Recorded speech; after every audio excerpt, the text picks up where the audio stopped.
الحمد لله والصلاة والسلام على رسول الله أما بعد. أعوذ بالله من الشيطان الرجيم. بسم الله الرحمن الرحيم.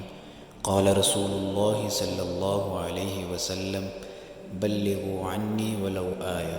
صدق الله العظيم وصدق رسوله الكريم. تمام تعریفیں اللہ رب العالمین کے لیے ہیں جو تمام جہانوں کا رب ہے۔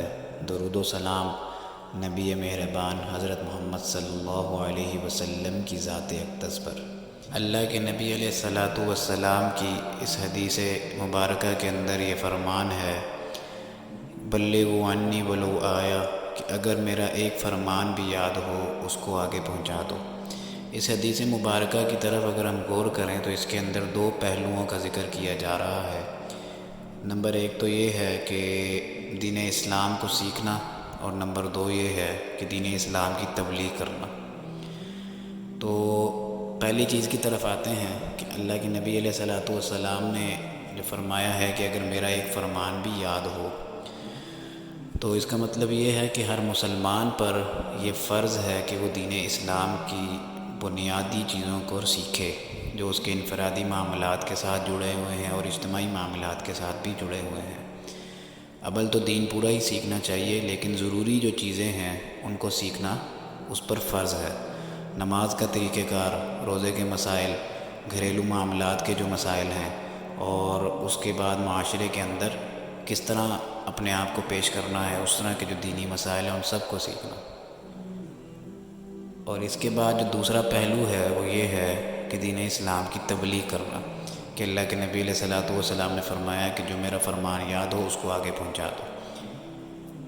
مسلمان کے اوپر یہ فرض ہے کہ اس کو دین کی اگر ایک بات بھی پتہ ہے، قرآن مجید کا اگر ایک فرمان بھی یاد ہے، حدیث مبارکہ کے اندر سے ایک حدیث بھی یاد ہے، تو اس کی آگے تبلیغ کرے۔ ہمارے ہاں معاشرے کے اندر آج کل ایک بہت بری چیز پائی جاتی ہے کہ ہم یہ سمجھتے ہیں کہ دین کی تبلیغ کا کام اور دین کا جو معاملات ہیں لوگوں کو بتانے کے حوالے سے وہ صرف علماء کا کام ہے، اور ہم نے دین کو ویسے بھی مدارس کی حد تک ہی اس کو روک کے رکھ دیا ہے، جبکہ ہر مسلمان کے اوپر یہ بات فرض ہے کہ اس کو دین کی جو بات بھی آتی ہو اس کی وہ تبلیغ کرے۔ اور تبلیغ کے پہلو میں اگر مسلمانوں کی طرف اگر ہم دیکھیں تو قرآن مجید کا ارشاد ہے کہ کنتم خیر امۃ اخرجت للناس۔ اللہ تعالیٰ نے خود قرآن مجید میں فرما دیا ہے کہ تم بہترین امت ہو۔